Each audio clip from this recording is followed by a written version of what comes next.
All right, so here we're going to be looking at the box method, which is a method that's going to help us to multiply two binomials. So if we take a look here at the middle of the slide, we're going to see this box. So hence that's where the name box method comes from. And so there's all these dividers which form four different sections. So we're going to be using those four sections to fill them with terms that we're going to find as we multiply the binomials. So let's read our problem. The problem says Dr. Jones has a rectangular model that is x plus 5 meters long and x plus 1 meters wide. So the first question asks, what is the equation that represents the area of the logo? Okay, well, area means multiply length times width. And so here we have that x plus 5 meters long. So that means this is our our length, x plus 5. And then we have x plus 1 meters wide. So that means that x plus 1, that is our width. Okay, so beginning with x plus 5, I'm going to break it up into pieces and put those pieces here on this side of the box. So first I have x, so I'm going to write x first, and I'm going to write it here on this part. So I'm going to take the text tool, and I'm going to make a box, and I'm going to write x. And one thing to keep in mind, when you have a variable that's by itself, so here we just have the x, it has an invisible 1 with it. So go ahead and write an invisible 1. Okay, now I have 5, so I'm going to take this 5 and I'm going to write it down here underneath the 1x. But do make sure it's down low, like towards the bottom of this box. So I'm going to take the text tool and I'm going to make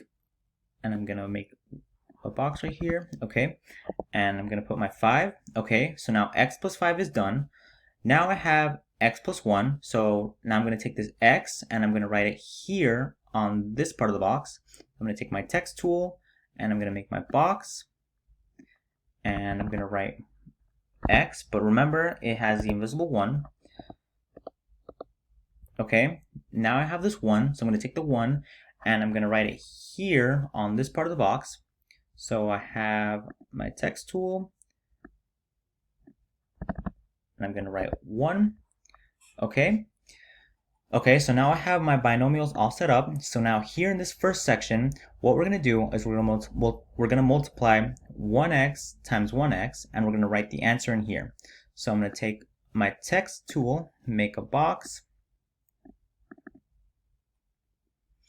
and so let's multiply this. So 1 times 1 is 1, so we're going to have a 1, and then, well, we're multiplying x's, so we're going to have an x. So now we need an exponent, and so to indicate that you're going to have an exponent, you're going to press shift and then the number 6, and it's going to give you this arrow that's pointing up. That indicates an exponent. So remember to press shift and then the number 6, and then you'll get this arrow right here. All right, so now our exponent. So this x right here, this is really x to the power of 1. And the same thing with this x here. It's actually x to the power of 1. So when we're multiplying two variables, we're actually adding up the exponents. So 1 plus 1, that's going to be 2. Okay, so this right here says 1x raised to the power of 2. All right, moving over into this box. So we're going to multiply 1x times 1, and we're going to write the answer here. And so 1x times 1, that's going to be 1x. And then down here in this box, we're going to multiply 5 times 1x, and we're going to write the answer here. So 5 times 1x, that's 5x. Okay, and then here in this box, we're going to multiply 5 times 1, and that's going to give us 5. So we're going to write a 5. We're going to write a 5 here in this box. Okay, all right, perfect. So now what we're going to do is we're going to combine our like terms. Now, before you start anything, one thing I do suggest is we're going to use the highlighter tool. Let's highlight all these terms, and we're going to highlight the like terms in the same color to indicate that those are like terms. So let's see, let's start by picking a color.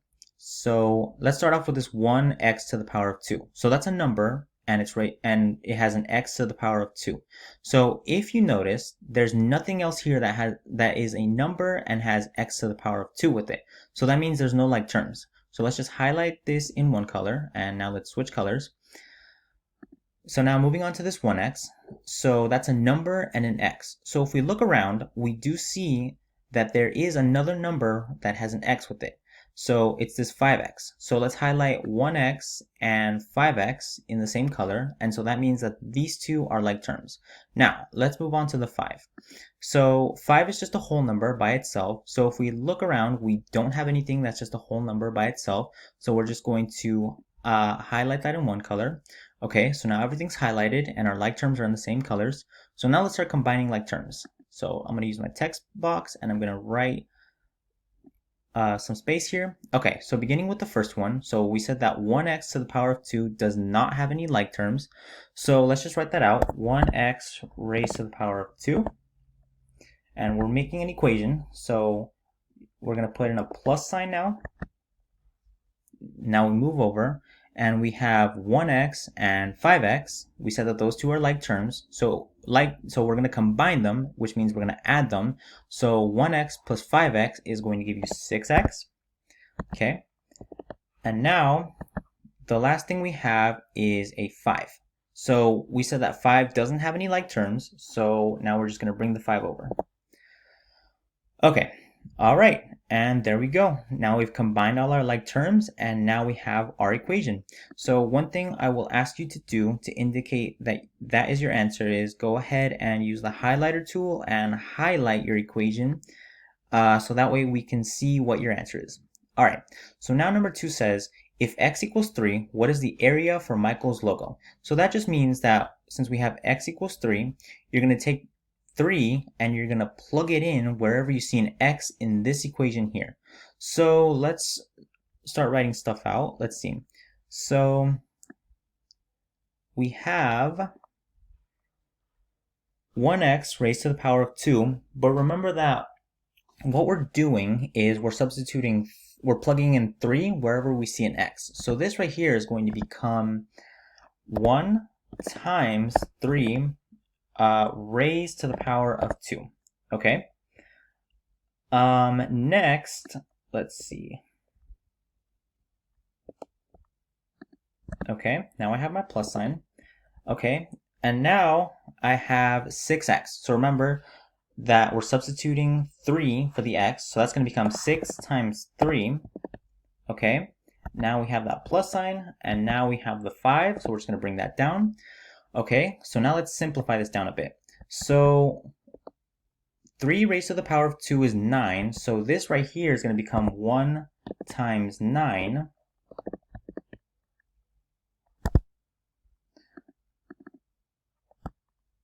And then we have our plus sign. And then, well, we have 6 times 3. For now, let's just keep it the same thing. I'll show you what we're going to do with it next. And now we have plus 5. We're just going to bring that down. Okay, so now let's start simplifying things. So 1 times 9 is 9. And now we have plus, and then 6 times 3 is 18. Okay, and now we have plus, and now we have the 5.